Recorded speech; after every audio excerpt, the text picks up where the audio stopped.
Yeah. But the cool thing about it was that I was able to zone out. It was just me. To me, it was just me and the screen.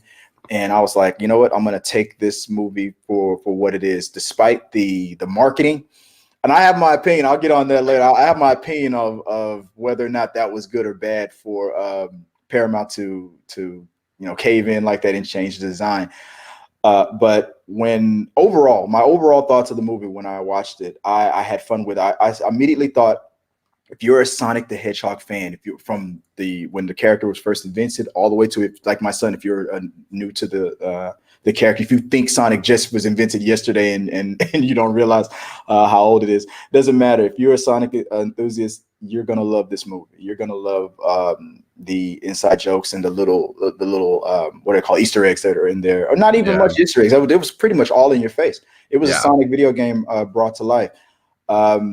And if you're a fan of just good, like I said, family fun, you're good. You're not going to be disappointed. It's like going to like one of those Disney or Pixar type movies where it's safe. We're going to bring our kids here. They're going to hopefully they're going to have a good time. It's one of those movies where your kids are just going to zone out. And if you're a kid at heart, you're going to zone out and have a great time and be absorbed by this world. And that's what it did to me. It brought me in.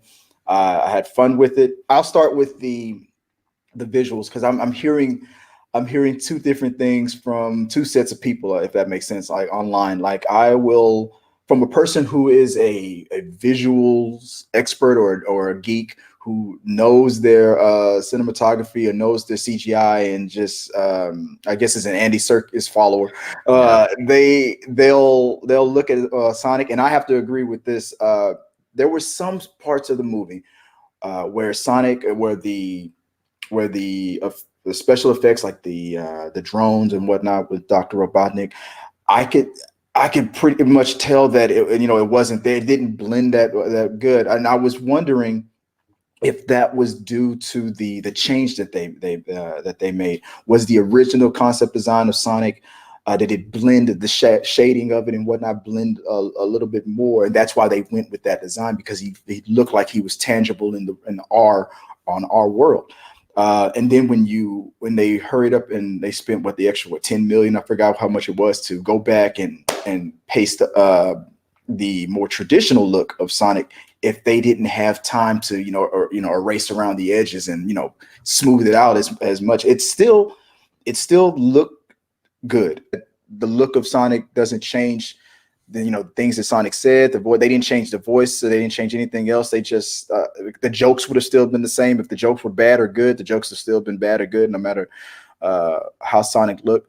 But I will agree that core Sonic fans, like the people who really love Sonic, probably would have stayed home. You probably edged out a couple million more than you would have, and then maybe more than that, because word of mouth after that from the core fans to the regular audience was like, no, it's great, and it looks good and whatnot. So probably you probably edged out another 10, 20, maybe million out of it.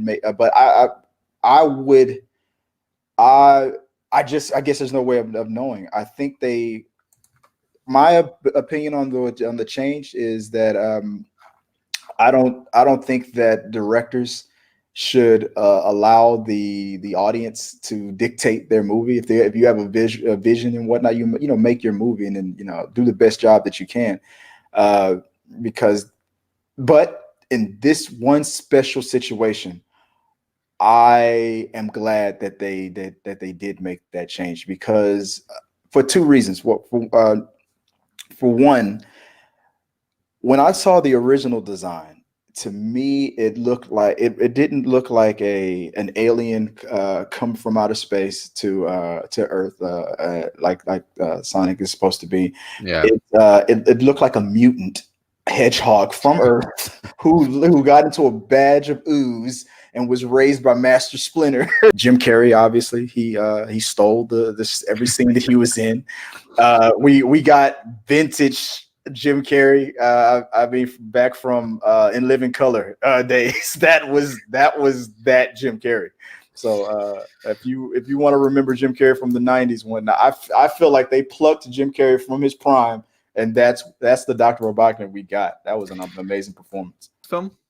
Um, I guess to recap overall, like I said, I had a blast with this movie. There were flaws in it, but the flaws in it were the things that you're gonna look for if you got one of those geeky CGI eyes where you're a perfectionist and you're looking for an Oscar performance out of everything. Yeah, you're gonna notice those things. But if you're if you wanted to go to a movie and have a great time, you want to laugh, you want to just be entertained and just smile, Yeah. enjoy while you're enjoying that buttery popcorn, which I had a big tub of. I got a Oh free my. I got a free popcorn and free soda because it was my birthday, and Oh, lucky. AMC A-list gives you a large popcorn and soda, so I took advantage of that.